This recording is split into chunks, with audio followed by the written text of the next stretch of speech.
ഇന്ന് നമ്മൾ ഉണ്ടാക്കാൻ പോകുന്നത് സദ്യയിൽ വിളമ്പുന്ന അവിലാണ്. അപ്പോൾ ഇതെങ്ങനെ തയ്യാറാക്കിയെടുക്കണം നോക്കാം.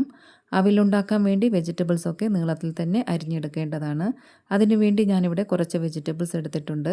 അതിലേക്ക് കുറച്ച് മഞ്ഞൾപ്പൊടി, ഉപ്പ്, വെളിച്ചെണ്ണ, വേകുവാൻ ആവശ്യമുള്ള വെള്ളം, കറിവേപ്പില എന്നിവ ചേർത്ത് അടച്ചു വെച്ച് ഇടയ്ക്കിടെ ഇളക്കി ഉടഞ്ഞു പോകാത്ത വിധത്തിലൊന്ന് വേവിച്ചെടുക്കാം. ഈ സമയം കൊണ്ട് നമുക്ക് നാളികേരത്തിൻ്റെ അരപ്പ് തയ്യാറാക്കിയെടുക്കാം. അതിനുവേണ്ടി ഒരു കപ്പ് തേങ്ങയിലേക്ക് കുറച്ച് ചെറിയുള്ളി, എരിവിനാവശ്യമായിട്ടുള്ള പച്ചമുളക്, കറിവേപ്പില, 1/2 ടീസ്പൂൺ നല്ല ജീരകം ഇതെല്ലാം ചേർത്ത് അരഞ്ഞു പോകാത്ത വിധത്തിലൊന്ന് ഒതുക്കിയെടുക്കേണ്ടതാണ്. വെജിറ്റബിൾസ് വെന്ത ശേഷം ഒതുക്കി വെച്ച തേങ്ങ ചേർത്ത് 2 മിനിറ്റ് വരെ ഒന്ന് ഇളക്കി വേവിച്ചെടുക്കുക.